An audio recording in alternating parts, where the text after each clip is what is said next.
आज भारतीय जनता पार्टी ओडिशा प्रदेश पूर्वतन राज्य सभापति पूर्वतन केंद्र मंत्री आमर जड़े मार्गदर्शक ओडिशार जड़े महान नेता पूज्य डाक्टर देवेंद्र प्रधान आज देहांत होइछि। एथिरे आमे समग्र ओडिशावासी बहुत दुखित एवं मर्माहत। श्रीयुक्त प्रधान कर सांगरे मु जस्ट ग्रेजुएशन पास कला परे 1994-93 मसीह तांकर सांगरे मोर देखा हितिला एवं सेते बेले आमे भारतीय जनता पार्टी रे नुआ नुआ युव मोर्चा रे आमे काम करूथुलु। एबीवीपी सारिकिरी युव मोर्चा रे काम करूथुलु। सोनपुर रे तांकर सांगरे देखा हितिला। सेते बेले बोधवे से राज्य साधारण संपादक थिले। तांकर सांगरे मध्य माननीय प्रसन्न मिश्र भी आसीथिले। से जणे बहुत स्नेही लोक थिले, पितृप्रतिम थिले। जेतेबेले भारतीय जनता पार्टी ओडिशा रे कौनसी जगार तार कायाकल्प विस्तार करि पारि नथिला। से अक्लांत परिश्रम करिकरी ओडिशार पुरपल्ली बुलीचंती, बहुत स्नेह देइछन्ते कार्यकर्ता माननकु। आज यदि बीजेपी एक बटवृक्ष रे ओडिशा रे परिणत होइछि, सरकार आसीछि, ताहले तार मूलदुआ जो केते जण पकैचंती सेमानकर भितरे स्वर्गत डाक्टर प्रधान जणे।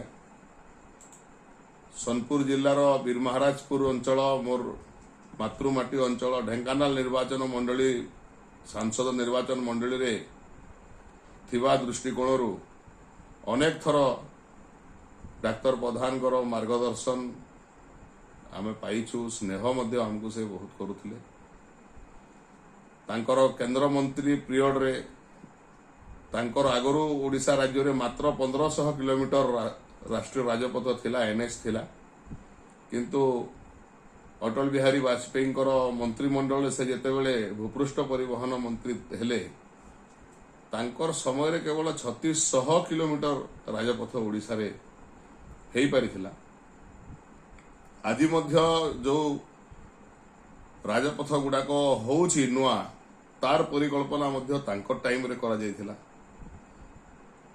एक पक्ष रे कहवा पाई गले विकसित ओडिशार मार्ग प्रशस्तीकरण रे तांकर बहुत बड़ अवदान एवं योगदान थिला।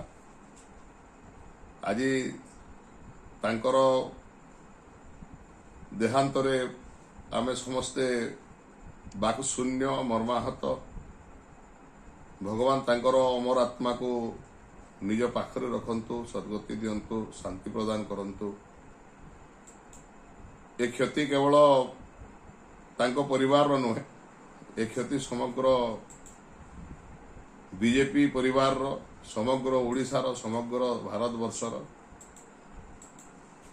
तांकर अमर आत्मार सद्गति पई आमे प्रार्थना करूछु भगवान को पाखरे। एवं तांकर एई देहांत परे जो तांकर दुखर छाया खेली जाइछि, तांकर परिवार वर्ग को मध्य आमे समवेदना ज्ञापन करूछु। तांकर एई अपूरणीय क्षति बोधवे आ पूरण हेबो नै। मु तांकर अमर आत्मा को बहुत बहुत श्रद्धांजलि जनाउछि।